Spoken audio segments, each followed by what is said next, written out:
The team has built something incredibly groundbreaking, and we found our home. We found our home at MasterCard. Why would you leave when MasterCard is acquiring you? And you're going to finally have all the resources and the support and the logo that helps you open the doors. What is it that's going to start to make the flywheel spin, right? Or momentum go? That's where I really get a lot of joy.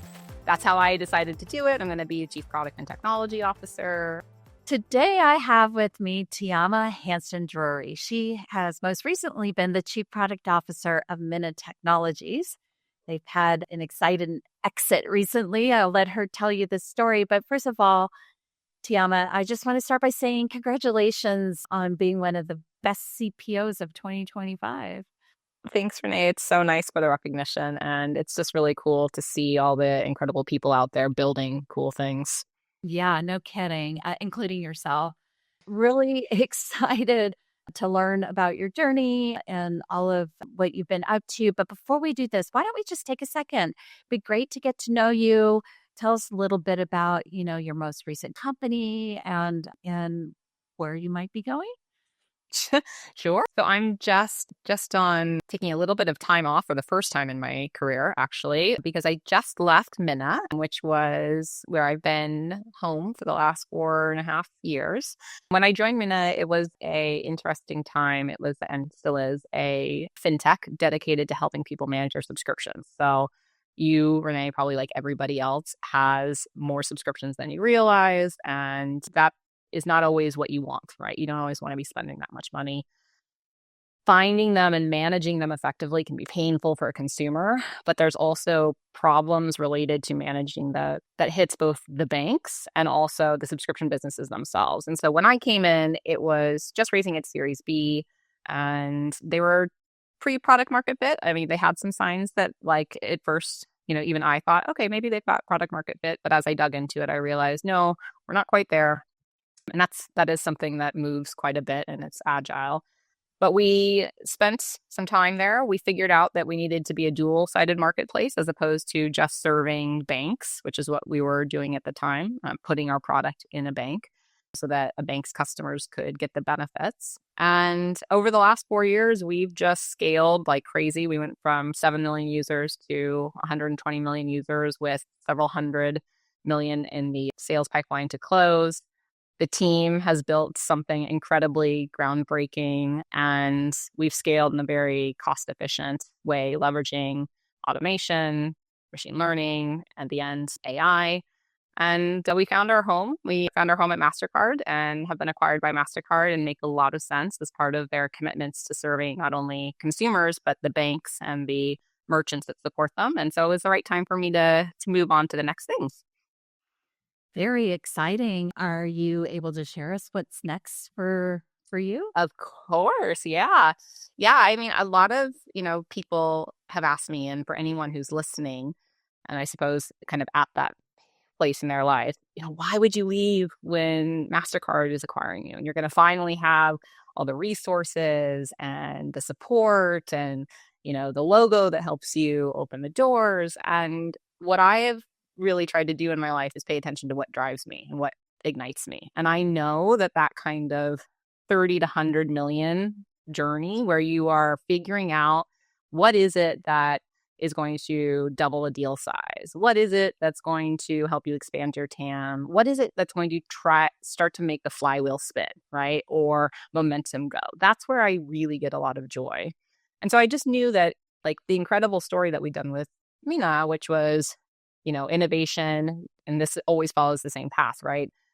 If you're coming in and you're innovating, you're generally threatening incumbents in some way. And if you can thread that needle, which is really hard, but if you can thread that needle and innovate before the incumbents do, then they'll start to look at you and think, should we buy you? Should we partner with you? Should we use you? And in the end, they were like, okay, yeah, we had people interested in buying us, but definitely partnering with us. And we got to that place where now we're at distribution phase, right? We're integrated with MasterCard, and that's wonderful. And so all the customers around the world will benefit. That's not like that part, that distribution phase is not what gives me joy. What gives me joy, like I said, is really figuring out what is the model here? Like, what is it that's going to drive repeatable, scalable growth, and building a movement around that, and really getting that flying. And so I wanted to choose a company that was in that stage. And then I knew I wanted it to be, again, mission driven for me in some way. No matter how hard it was, and some days it was really hard, I knew that I felt good about what we were doing. And I wanted to do that too. And so the place that I'm going to is a legal technology company called Opus 2. They are the leader when it comes to arbitration and case management software. And, what I think about them is that ultimately they're increasing access to justice because they're helping lawyers develop the law and be more effective. And that means they can serve more people. So that's how I decided to do it. I'm going to be a chief product and technology officer, which is nice because I wore a lot of Minna and I wanted to go beyond just CPO, I think. That's one of the things I learned. I liked having my hands in lots of different pots. And so, yeah, I'm super excited. Yeah, well, congratulations on building Minna to a successful exit. That's amazing, not easy to do, and is worth celebrating. And congrats on your new role. Can't wait to see what you do with it. Thank you. So you've had just such a storied journey. I would love to get your viewpoint on how the role of product leadership has really morphed, especially over the last, 5 to 10 years. And how has that changed what you do as a leader? Yeah. Look, I think I moved into product, I think in 2010. So during the 15 years, I guess, that I've had the privilege of working in this, I think, wonderful career, but challenging. It's gone through lots of fluctuation. So, I mean, in the early 2000s, and Renee, you know this, right? So, but in the early 2010s, it was like the role of CPOs were just becoming a thing, right? They were like the new kid on the proverbial block.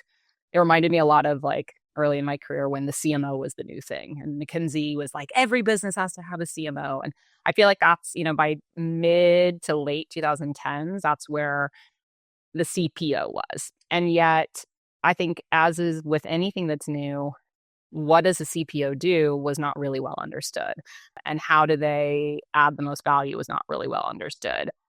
I think it's becoming more clearly known right now. And I think that's a forcing function of markets and experience and evidence of like, okay, when you get a good product leader in, you can find more predictable, smooth growth and more operationally efficient growth, usually, depending on the model that you're in.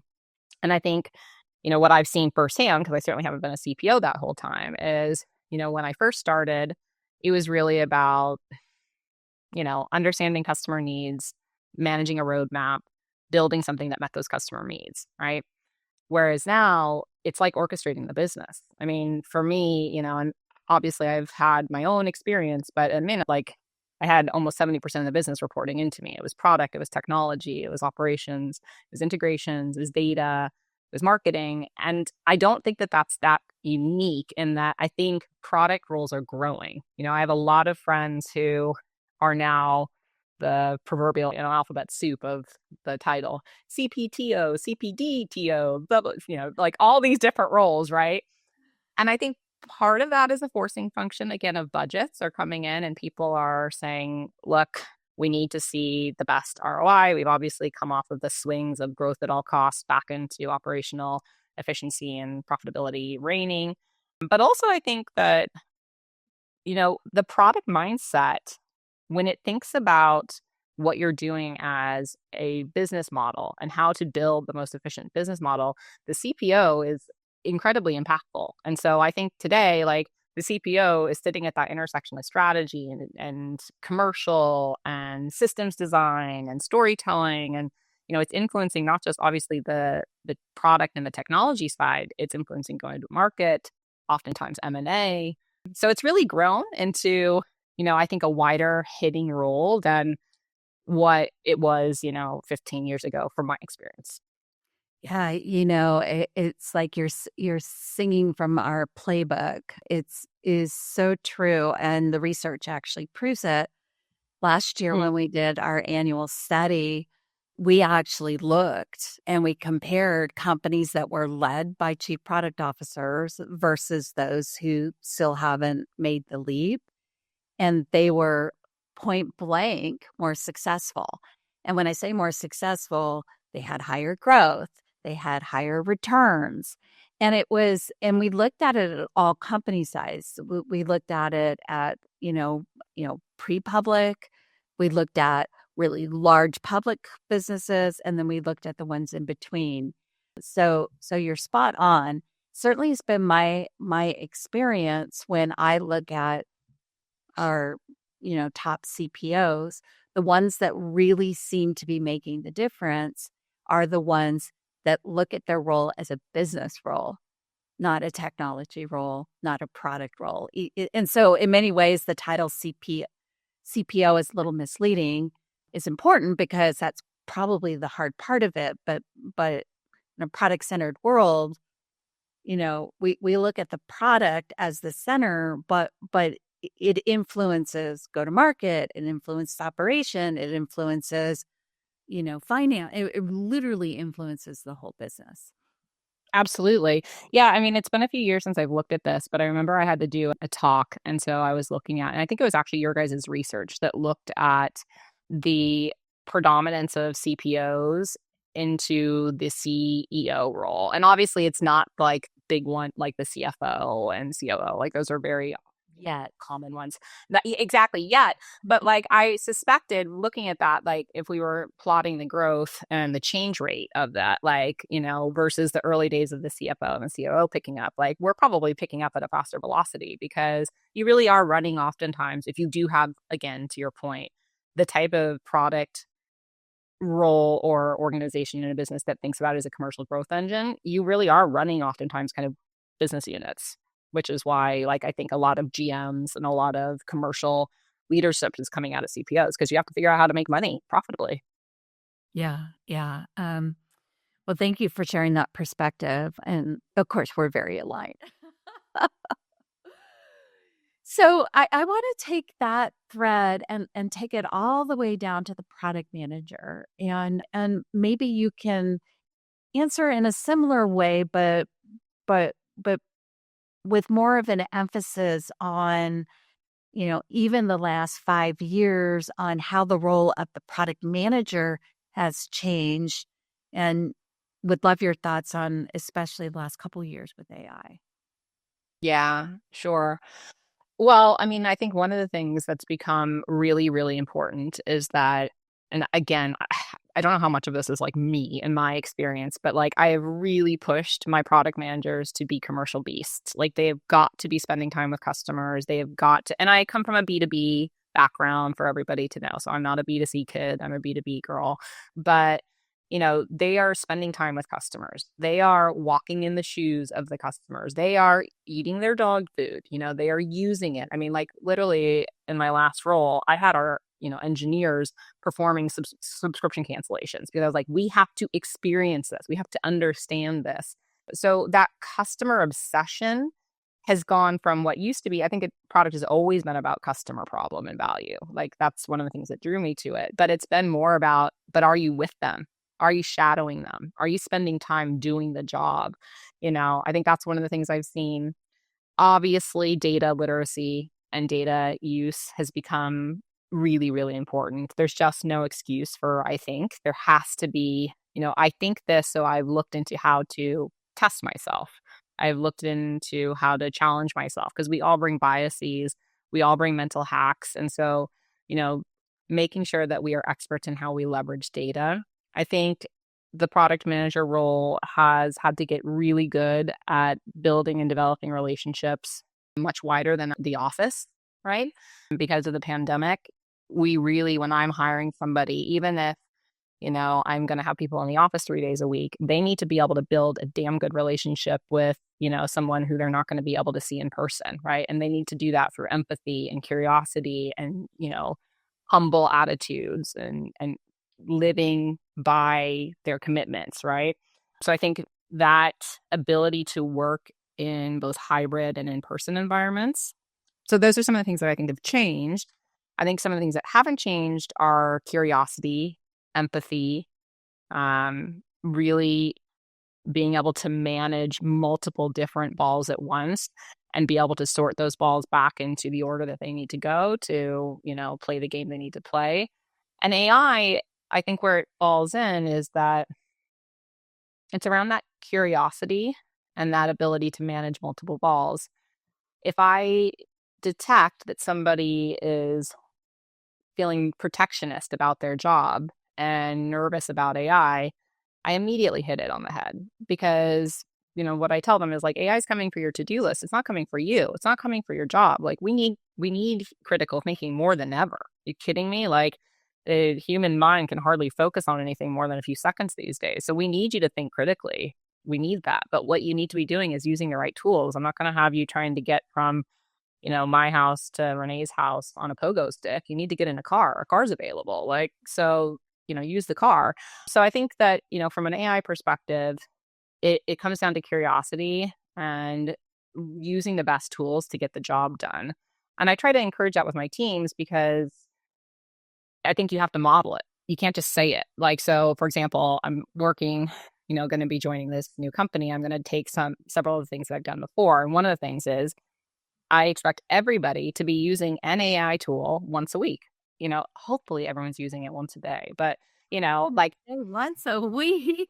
yeah, but you would be surprised how, especially, and again, like, depending on who you're working with and the teams that you're working with, you'd be surprised about the resistance that can be there.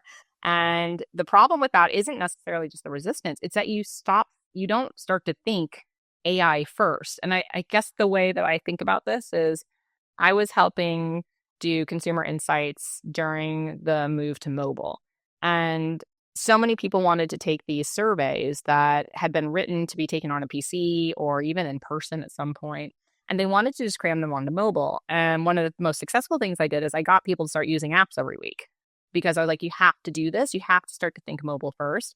And the same is true with AI. Like if you're using, I don't care if you're doing it for a personal project, plan your dinner for all I care, like my sister the other day, she's gonna create a GPT with all the baby stuff because she's about to have a new baby, and she's like, good, I'll have my own little GPT for myself when I'm losing my mind at 3 a.m. and can't remember what to do. So I don't care if it's personal stuff, I don't care if it's business stuff, we'll put the AI governance structure in place, and then I expect all of you to be doing that because that's about curiosity, right? Yeah. Yeah. It was funny. I absolutely 100% align with this notion of curiosity. And but what's really fascinating to me, it sounds like your teams are still afraid of being obsolete. One thing that we're actually seeing this year, and it will come out in our report in about a month, is that we're actually starting to see walls collapsing. And what I mean by the walls is the wall between engineering and product management are starting to become thinner and collapsing because, it's easier to actually develop an app today. Same with design. I hate to say it, but we're starting to see the walls collapsing with design. AI is accelerating that. But the one role that can't be collapsed is the product manager. Yeah. Yeah. So I so I agree. it's really fascinating. Let's shift gears for a second. Let's talk about company culture. You were describing a product-centered, product-first environment. I would love your thoughts on what culture do you love to work in? And and why is that? And how does that affect decision making, prioritization, all things important for allocating resources? Yeah. I personally love working in a culture that isn't happy with the status quo. Like I've learned this about myself. Every job that I've taken, I kind of reflect on what what have I learned and how has Tiama evolved during that time, and then how do I shape where I go next based on that. And one of the things I learned early on in my career is I am not someone who loves to be in a position where it's like haven seeking and where people just want to like play safe, kind of find a place in the org and they can hang out and let their equity get bigger. Like it's not for me. I really, really thrive on the industry and a company that has big ambitions and they want to make a big impact. So that's the first thing. The next thing in terms of culture is it has to be one of respect. and trust. Like there's got to be trust and respect in it, because if not, people don't do their best work. And I really like, life is too short to work in the wrong company. It just is. So, there's got to be that. And then when I come down to like things like sales led versus product led, those types of cultures, I can do either. And I've done both. I think why I like product led is that there's usually a dedication to abstracting out to the highest, I should say, form, and really understanding what is the value that you represent for your market, and how do you remove friction from that, and how do you make it as attainable and accessible for people as possible. Obviously, we add friction into the journey intentionally sometimes for commercial reasons, but that's one of the reasons I love a product led. I also like it because and this may be more of a European comment, but it's clear that product is a profit and revenue driver. It's not a, technology or investment area, right? So I think that that's really fun. And the sales led, I think it really makes sense depending on the stage of the business. So, like we needed to find product market fit. A recent example is we entered the US market with one of the biggest banks in the country, with Capital One. They pushed us hard on what our product needed to be and how it needed to work. That's a sales led company, right? Like we're listening to the customer, understanding, but we needed that because we were opening up a new market. We were learning what the requirements were. We needed to understand how we were going to add value. And so it made a lot of sense. And that was something the teams and I had to work on, which is, no, we can have our principles and we can have our beliefs and our hypotheses. But like, yes, we've scaled in Europe. That doesn't mean the same thing as in the US. We have to listen and we have to take that gold mine of feedback that a customer is giving us and use that to make us better. And so, for me, it was right to be sales led, right? So I think it depends on the stage of the business and clarity around the value that you represent for your market, the role you play in your ecosystem, and of course, the leadership about whether it should be sales led or product led. And I can see benefits with both. So I'm not like, oh, I have to work in the product led or I can't do it. Yeah. Yeah. I love that. In some of my conversations, I hear folks say that depending on, where the company is in their journey, it may actually make sense to be more like sales led versus product led, and vice versa. Did you observe that?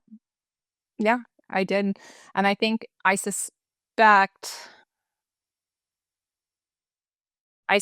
if, we had kept going independently, we may have gotten to a place where we were more product led, because once you kind of breach that threshold, crossing the chasm, that whole thing, right? Like that's how I was trained, then you start to be able to move wide, I would say. You can move wide and you can make those decisions about, yeah, we're not going to, and this is what every enterprise company hopes they can do, right? They don't want to have to build like a Frankenstein, something that works for every customer. And I think if you have the courage and the conviction and understanding of your market and unit economics underneath it, once you break into that, mass adoption, you can start to make those choices and be more product led.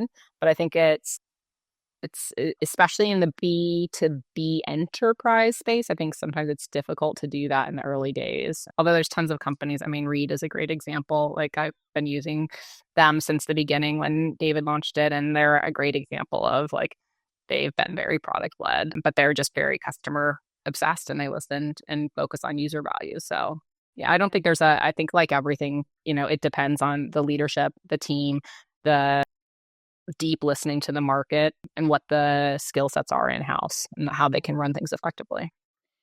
When you're in a sales led organization, how do you navigate ever changing priorities? So, and I guess there's probably different scales of being sales led, but where I'm going is, I work with a lot of CPOs in sales led organizations where it's like, all right, we've aligned on the roadmap, but the next deal comes in the door and we've got to disrupt, work in progress. How do Yeah. you navigate that as a leader? I think it's one of the most important things that we as a leader can do. Like you can be all for delegating to your teams and empowering your teams to make decisions. But at the end of the day, the leader is the one with the widest aperture. We're the ones that have the widest exposure to what's going on and the decision making that will happen and the second order effects of that. And so I think the first thing you have to do as a leader in a product role is you need to be really good at making sure that everybody is aware of what you're doing and the business value. Now, how do you do that? You make sure your teams are very connected to the commercial and to the business impact that these things are supposed to be doing. So they understand the business impact that's supposed to be by that. And the teams that are relying, whether it's customer or internal, is also aware of what you're doing and why it's going to benefit them. Then it's about you being the brave person to say, okay, cool, this thing has just come in. We see that this has met our criteria for even being something we would discuss potentially changing the roadmap for, right? So we have the judgment and the understanding about, does this meet the product vision? Does this meet the economic model or the financial model that we've got? Is it a requirement for us to be successful on our key kind of areas of impact? If you say yes, this new thing that's come in, it actually does help us accelerate momentum. Great. Then it's about bringing the conversation forward to your team and saying, look, we have gone back to the shop. We've looked at everything that we can do. We've cut the fat. We've moved things that are not mission critical in this time frame as much.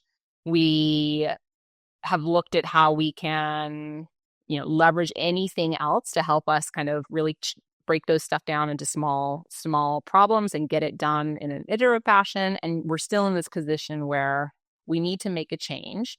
So what we're recommending is this change. This is the impact of it. This is what this means for the business if we do that. We believe this is the right call. Are we all going to sit around the table and say, yeah, we agree with that?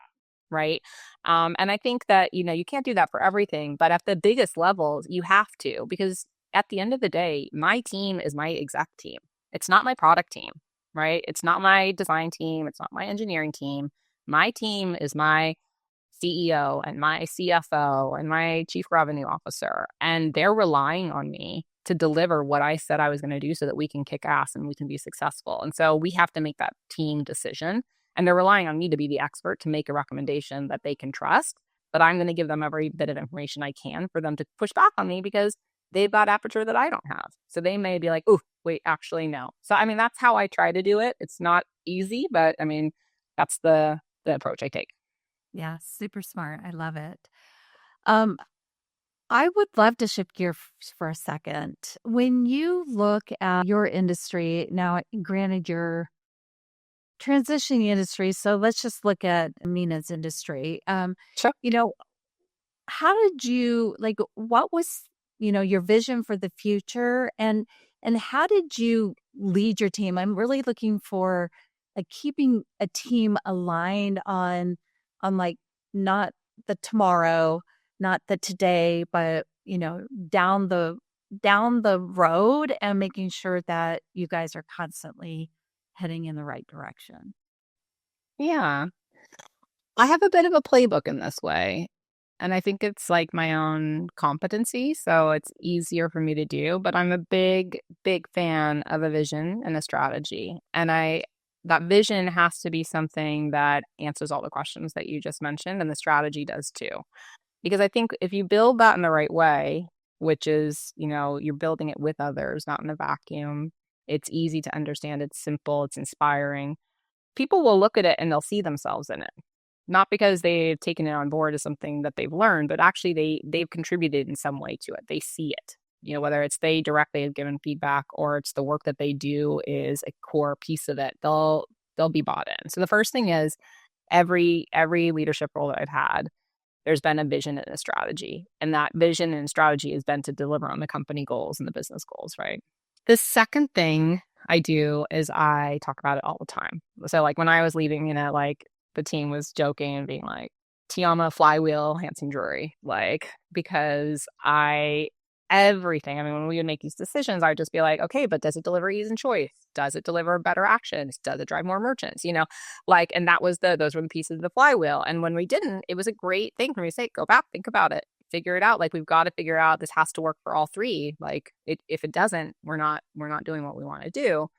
So I think that second piece is about evangelizing it and communicating it. And as I always tell people, and they roll their eyes at me, but then say, yes, they know, is that you have got to communicate things so many times. If you're not ready to pull your hair out people aren't hearing you. They're not remembering you. And so I think it's really easy for leaders to, especially leaders who are operating often with so much more context and in things that they think are much bigger, more high pressure situations, to not remember that your job is to give people context and to keep them on track, because they don't see everything that we see. And so the other thing is just like evangelizing that, making sure that it's everywhere, making sure that you are being consistent, because that will help the team do their best work. You hire people who can take your job. That's always my mission. Like, take people who are better than me, at least one area under me, but do the thing that you can do. You keep them on track. You remind them of the why. And I think that a vision and a strategy is a really good way to do that, because it's not about like telling them no. It's about reminding them of what they believe in. There's so many pieces of that I resonate. I want to tell you this quick little story just to relate. When I was a chief product officer, we were really trying to change a culture of delivery. And there were very valid reasons for doing that, and I won't go into. But to your point about like picking a message, making it memorable, and just telling it over and over and over again. For me, this was a retail-driven environment. It was consumer electronics, and so there was 2 selling seasons a year. People didn't understand that. So I'm like, okay, if I get them to understand that there's only 2 seasons, and if we miss those seasons, we're good. And so I actually ended up creating a ditty, a tagline. I don't even know what to call it, but I called it Spring and Fall, That's All. And it rhymed, and all of a sudden, it started showing up everywhere. And what was really great about that, which is why I'm really resonating with the word you just used, is because when I wasn't in the room, they still had my voice there, right? It was really amazing. And I know that sounds super simple, but it was really the underpinning of fundamental change for the company.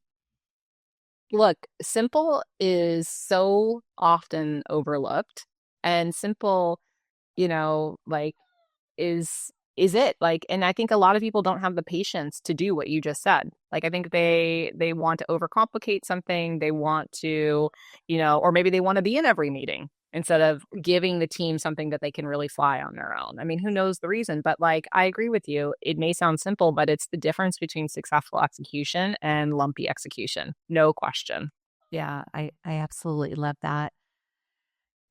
Obviously, speaking of execution, as product leaders, we tend to get flooded with metrics. And, it's just part of what we do. I always find it really interesting to ask the question, like when you look at, and again, we'll use Minna as the example here, but what was the most important metric, and how do you like sort through the noise to get to the metric that's going to drive the action that you're looking for? Yeah.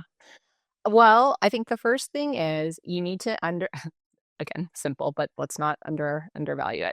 So you need to be able to answer how your business makes money at a very fundamental and abstracted layer. And usually, like whether I use a flywheel like with Minna, or whether I use an equation like I have at other businesses, it's usually some form of A, which is whatever the unit of value is that you are selling, you're giving, you're delivering, times B, which is usually price, how much you can charge for it, minus C, which is churn, equals revenue, right? Like, that's usually what it is. Sometimes there's a bit more complexity, but if you're really MECE, like mutually exclusive, collectively exhaustive about it, actually that A times B minus C equals R is right. For me, in the beginning, as we were trying to find product market fit, we really thought that the metric that mattered most was adoption. And that would make sense, right? Because we are embedding a product within an application like Lloyd's or Capital One or ING. And so we want, as anyone who's ever done an embedded product, we want to drive adoption. We want to get lots of those users using it. But as time went on, I realized that, for Minna, it was A was subscriptions, B was the price that we would make, money we would make for managing that subscription. C was the churn of users who wouldn't use it. So the inverse of adoption. And what I realized is actually the metric that mattered the most was the success rate. It was the rate of success that we were able to successfully manage that subscription, because in order to manage that subscription effectively, we have to know a lot about Renee, and we have to know a lot about her subscription and enough to give to Netflix so that they can identify Renee. And, it's one thing if you're doing it with Netflix, but, when you're working with thousands and thousands of merchants, there's a lot of variance that happens there. And so success rate can be different. I mean, if for you, for example, Renee, if you don't remember your email that you used to sign up for a subscription, I'm going to be in trouble on that, right? And so what we really learned was like, yeah, we can get a ton of people using us, but we have to close that last mile problem. We have to make sure that we are managing that subscription successfully so that we live by the part of the flywheel that was ease and choice. It's making it easy to do this and they have the right choices to do this. So for us, it ended up being, success rate. My advice for anybody who's thinking about the metric is don't go read Lenny's podcast, reports and say, oh, it's got to be this metric because this person I listened to said it's this metric. Really think deeply about what is your A times B minus C equals R, and think about what are the initiatives that influence A, so increase A, increase B, decrease C, right? And what are the leading metrics on those, leading indicators, and the lagging indicators on that? And what, then play with it. Like play with, okay, if we were to move this up, what is the impact on this? If we were to move this up, play with it, And I think that sounds like a very simple thing, but actually I find that a lot of people in their companies don't always know the answer to how we make money. Like really, how do we make money? And how do we make money in a profitable way? So that would be my advice is try to answer that for yourself. What is your A times B minus C equals R? And then what are the metrics that influence that the most? The way you describe and thought through the metric, walked us through your thinking on there, is just, again, just underlines the evidence that when you have a chief product officer like yourself that has a business mindset, you can get to high impact results with that chief product officer. And I love the fact that you weren't just about the product, just about the product usage, just about, I'll be honest, a lot of times I get NPS as the answer, right? So thank you for that. It was really a refreshing. This next question is actually going to really feed into this, I think, because I noticed you started your career in sales. It is an unusual path for a chief product officer. And I'd love to hear the story. And I wonder how much of that mindset now actually shapes you as a chief product officer. Yeah, I'm sure it does. I mean, I started in sales as a baby account coordinator, helping a saleswoman in New York win her customers and grow her business. And then I, put my hand up and said, I want to take on a sales rep role. And I got that. And I worked my way up to actually being like our top global sales rep at the company. And there was two things that were happening. One, I was like waking up in the middle of the night, stressed out about my quota. And I was learning about myself. I was like, wow, I don't do well with this. Like really, I don't need to be thinking about my quota at 12 a.m. That's not the best use of my time. But I also started to reflect on like what had made me successful.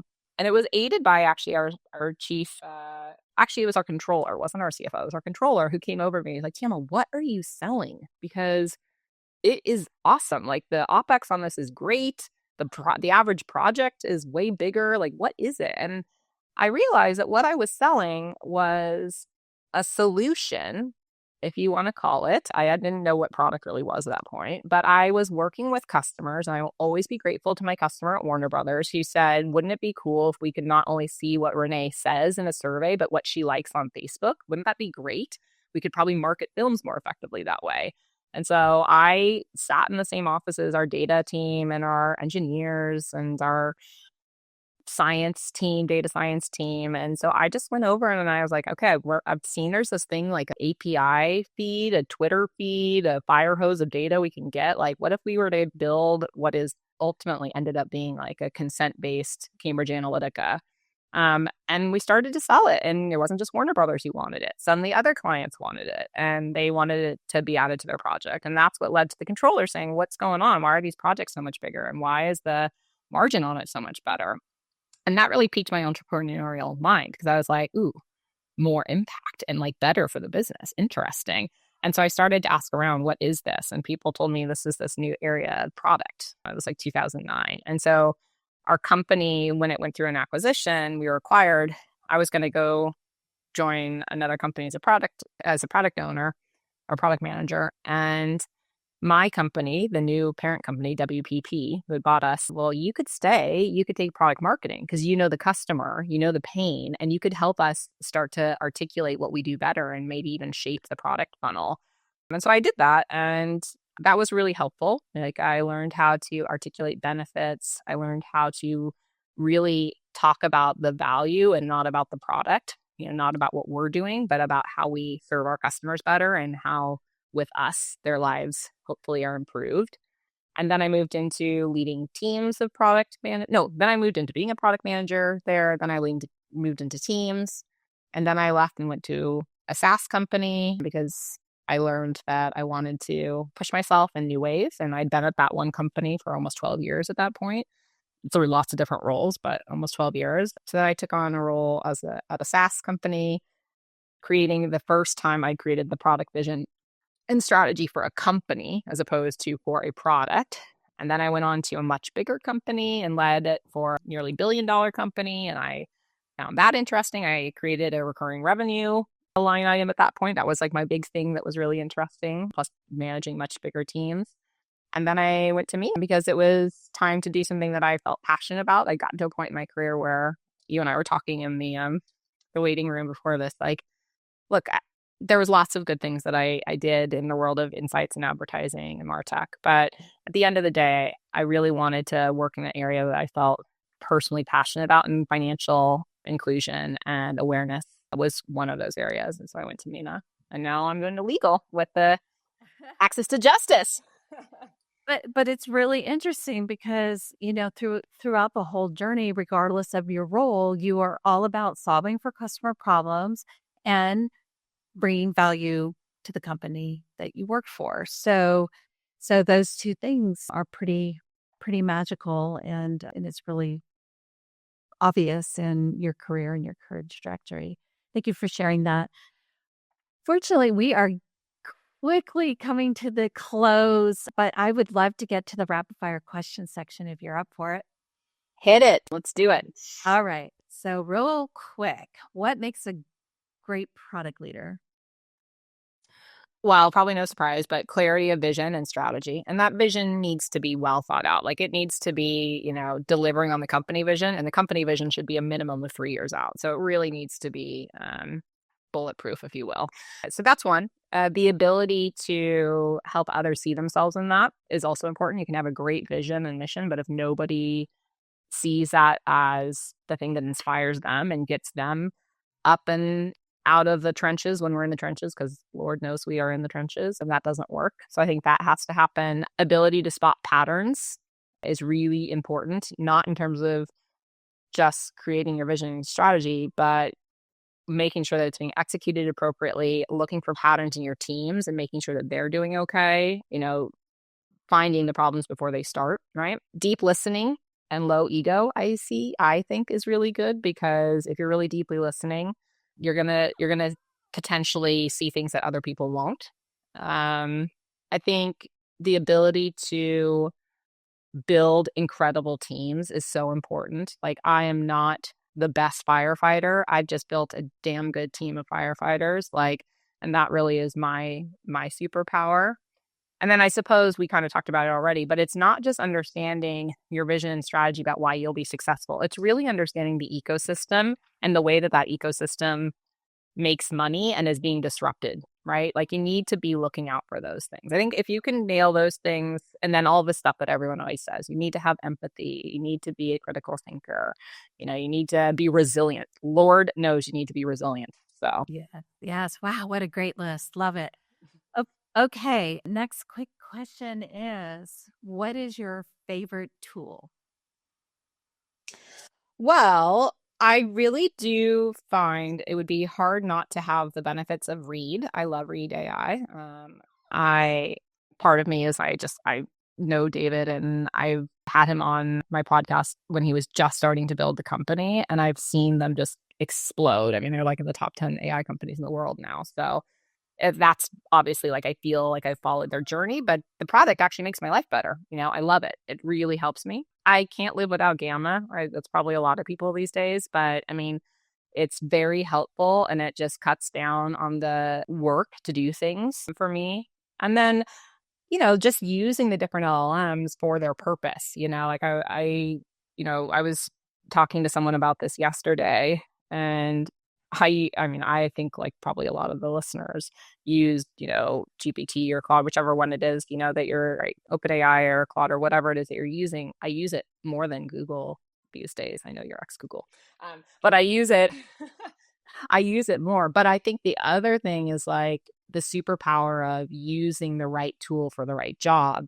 I'm advising a female founder in fintech space, and I wanted them to be able to track their funnel towards the initiatives that we had planned versus where we didn't have them, and then compare that to benchmark. And I was able to go out to Perplexity and say, here's my Excel. Here's the 3 columns I want you to fill. I want you to fill it with personal finance metrics first. If those don't exist, then just pull regular App Store, metrics. It could do it, but ChatGPT couldn't do it for me, right? It just kept making mistakes. So I think being clear about how to use the different tools, the different LLMs themselves, so that's it. But I've got a bunch of new tools that I really want to try in my new role. So I'm excited for that. Awesome. That sounds amazing. Last question for you. What are you reading right now?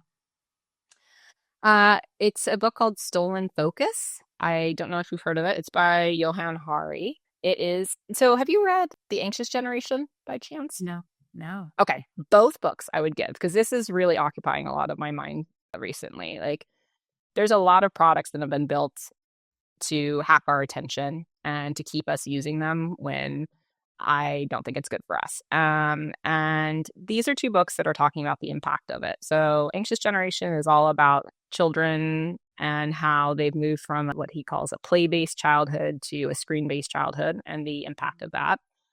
And in that, he also talked about Stolen Focus, and then a girlfriend who's a neuroscientist that I know, she told me I would really like this book, so I started reading it. And Stolen Focus has just been so saying what I feel, it's and what so many people I know feel. And it's really about how we're increasingly unable to pay attention to things because of the way that the world has been designed around us to always have us looking at many things and lots of different information. Really powerful book. I would highly recommend both of those. And The Anxious Generation is not just for parents, because a lot of people I was talked to said, oh, I thought that was only for parents. And no, it's not. Like, first of all, children are your future employees and your future leaders. So it's good to know what they're going through. Yeah. Oh my gosh. So many great insights. I want to say thank you so much. This has been such a wonderful conversation. You've been just so generous with your thinking. I love all the frameworks and the insights. And now it's really clear to me anyway why you're one of our best CPOs for this year. Oh, thank you. And thanks for all you do to shine the light on a role that's not easy and help those people feel like they have others that they can lean on and learn from.